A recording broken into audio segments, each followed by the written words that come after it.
Still I look to find a reason to believe. Hey, it's Nate with another piano tutorial. Today I'm doing Reason to Believe. It was written by Tim Hardin, but I'm basing this video mostly on the Rod Stewart version. There's some optional, more advanced piano stuff on his recording, and I am gonna get into some of that. But if you just focus on the main rhythm and chord progression I'm gonna teach you, this song is super easy. Let's jump in.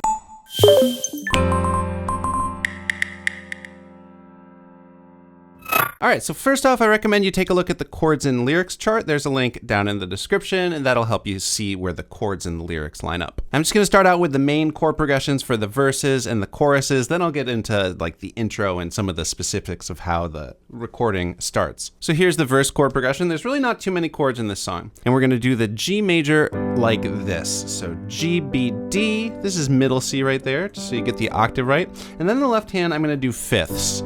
So just the outside notes of the main triad, so just G and D, an octave lower. We're also gonna need a D major chord, and for this, I'm actually gonna move my hands in the opposite direction. I'm gonna come up here, in the right hand, D, F sharp, and A, and once again, I'm just doing fifths in the left hand, so the outside two notes that the right hand's playing, but now it's 2 octaves lower, so D and A. Then we go back to G. There's this G7, I think this is kind of optional, not all the instruments play it, but if you want to add that in there, that's going to be just dropping your thumb down to F, which sounds really cool. We also do need a C.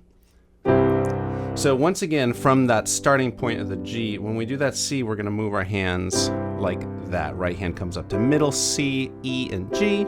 Left hand is 2 octaves below, just doing those outside fifths. There's only 2 other chords we need for this song. One is gonna be an A major chord. This one kind of steps outside the key of the song and sounds a little surprising when it happens. So we're gonna be coming from the G. We're just gonna move our hands up here with our middle finger and the right hand on the C sharp. A, C sharp, E, once again, doing the fifths, A and E. Then we also have an E minor. Now this is the only one I'm gonna do as an inversion.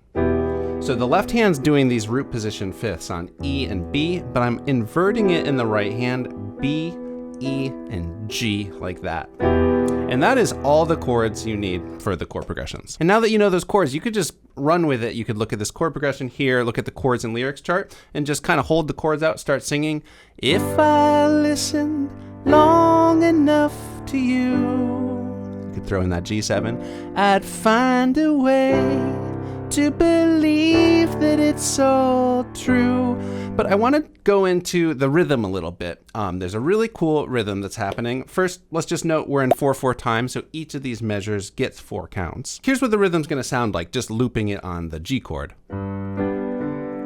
So we got this kind of cool left hand bass line here. That's why we're doing this in fifths, because we can do root, fifth, root, chord, fifth, chord, and on the 4 counts of the measure, 1, 2, 3, 4. That's 1, 2, 3, 4.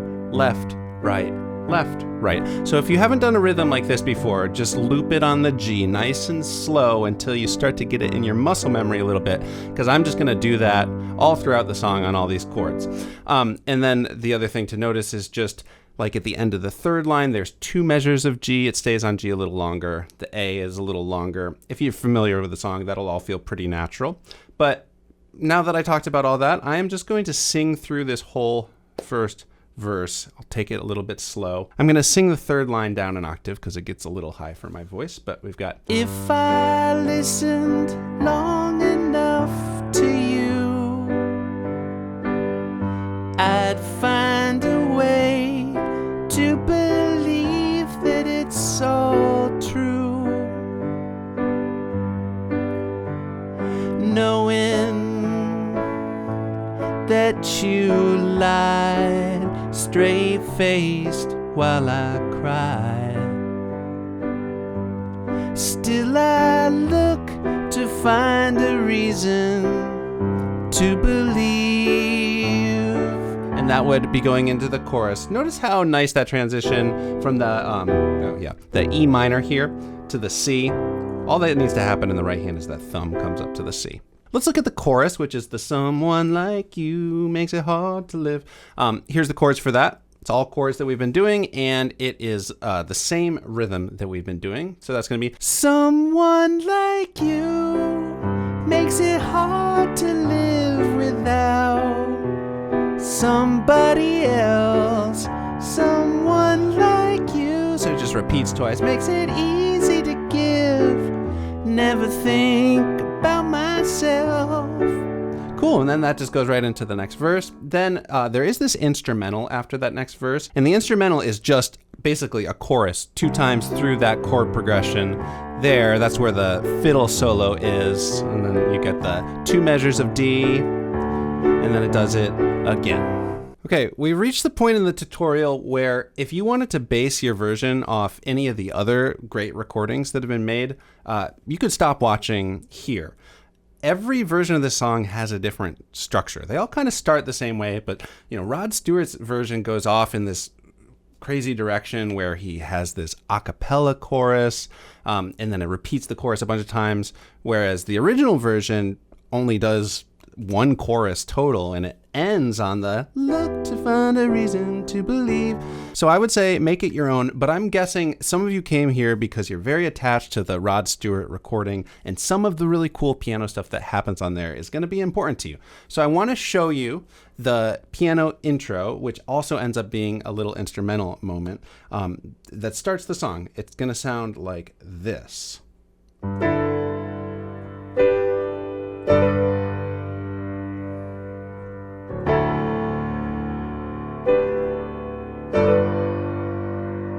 So here's the notes that the right hand plays. We start on A and E, so 2nd finger on E, 5th finger on A, and then we hit what is a G major chord inversion, so D, G, and B, and then we move our hand up. I kind of think of it as just inverting into a regular G triad shape, but what I'm just going to play is D and A together, kind of stepping into B as the middle note. So again, and you can just play this loose. We don't need to be like counting the meter. You can just kind of like that. And the left hand starts with the G fifths. He does do a little, so bottom note first, then top note. And then you hit it again here. Then the whole thing repeats, but this time on D octaves down here. And you can do, once again, bottom note, then top note if you want. And then just G octaves for this hit. Let me do that one more time.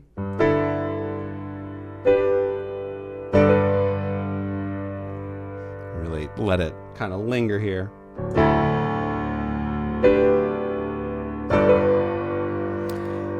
Like I said, it does happen again after the last verse. The song kind of breaks down and he does it again. But this time the left hand's a little different. Right at the start, it is on the low D octave. So just right away.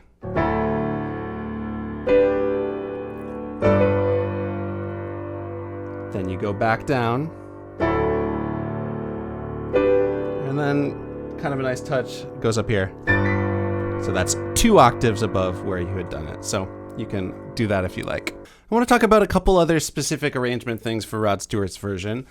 Coming off of that intro that we just looked at, the first verse doesn't just jump into that rhythm. It's really kind of chill at first. And actually just the first 2 chords, the G and the D. So here's the verse chords again. The G and the D in the first verse don't get played. It's just a cappella.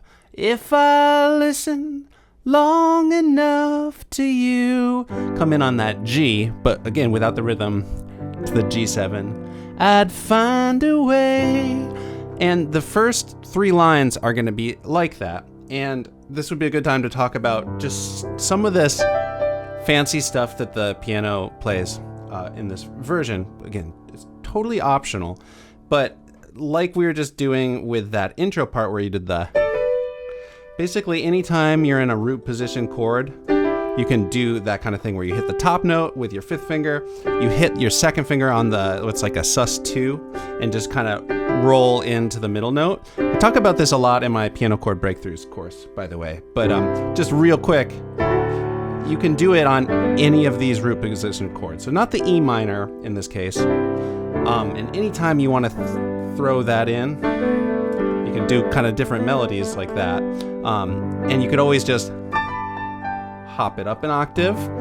So especially at the beginning of the song here, before the kind of rhythm locks in and it's just loose, feel free to do some of that stuff. I might just kind of do a little bit of arpeggios. If I listen long enough to you, especially on that first hit, definitely. I'd find a way to believe that it's all true. I'm probably not going to noodle around that much, but there's a lot of noodling like that throughout this recording. And you can throw it in when you get to the full rhythm. So I'll do a little bit of that in my performance, but the place where the full rhythm first comes in is on the last line of that verse. Still I look to find a reason, and from there we're kind of off to the races. Now I mentioned it goes back to that sort of intro thing later on in the song. That happens before the second chorus, and the second chorus is really weird. The first line is totally a cappella. I think it works because Rod Stewart's voice is so awesome sounding, but you can do it that way. After that chorus, which happens twice, is this little instrumental section, and the fiddle does this little. Here's the chorus for this if you want to throw it in your arrangement. It's weird because there's a measure of 3/4 time there. So the chords are C, D, and E minor. You can do them just the way we've been doing, but the measure of C is going to be in 3/4 time. 1, 2, 3, 1, 2, 3, 4, 1, 2, 3, 4, and then when you get to the D's, you can kind of get back to that rhythm before the final chorus. If you want to do a little bit of that fiddle melody, you can go. So that's 1, 2, 3 on E, C, C, and then F sharp, D, D, G on the fourth beat of that measure, kind of anticipating that E minor chord, and then to the D. So just to wrap this up, after that it just goes back to the chorus. On the recording, the chorus repeats, that chord progression keeps going, and the song fades out. One thing I really like from the Tim Hardin version is he ends it on the still I look to find a reason to believe, which is my favorite part of the song. So because I can't just fade out when I'm playing on piano, I am going to end the song with that like Tim Hardin did. So that's just a choice I made. You can make whatever arrangement decision you want. But then the song's over. Okay, thank you for watching. I'm now going to do a full cover so you can see how all these parts we've been talking about fit together. And I am going to do some of that kind of fancy noodling stuff that I talked about. But if that looks too tricky for you, don't be intimidated. You can totally skip it and just stick to the main rhythm. So if you enjoyed this video, please give it a like. Also subscribe to my channel if you are not already, and click the bell so you know when I put out more videos like this one. Also leave a request in the comments. I got the idea to do this recently because someone requested it. So anyway, here's my version of Reason to Believe.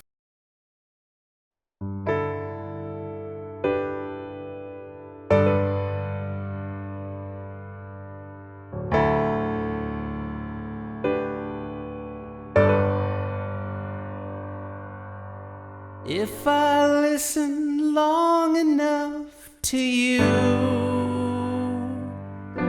I'd find a way to believe that it's all true. Knowing that you lied straight-faced while I cried, still I look to find a reason to believe. Someone like you makes it hard to live without somebody else. Someone like you makes it easy to give. Never think about myself. If I gave you time to change my mind, I'd find a way just to leave the past behind. Knowing that you lied straight-faced while I cried, still I look to find a reason to believe.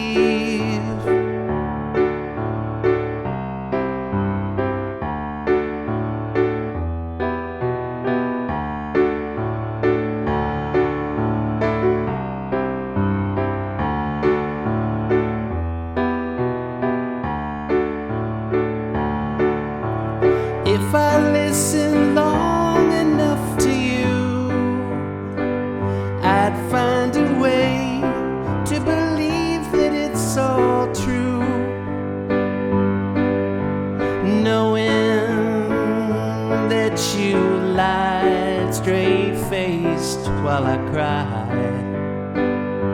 Still I look to find a reason to believe.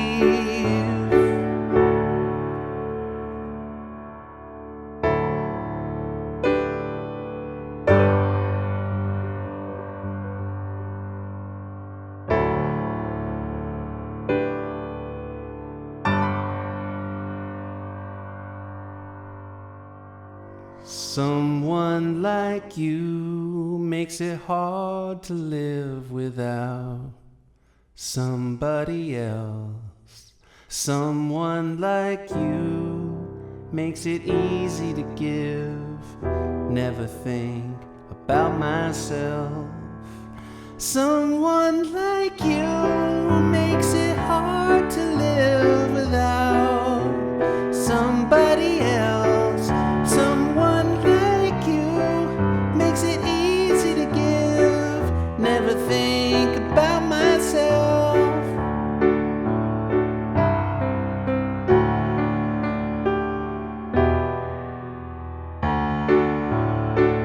Someone like you makes it hard to live without somebody else. Someone like you makes it easy to give, never think about myself. Still I look to find a reason to believe.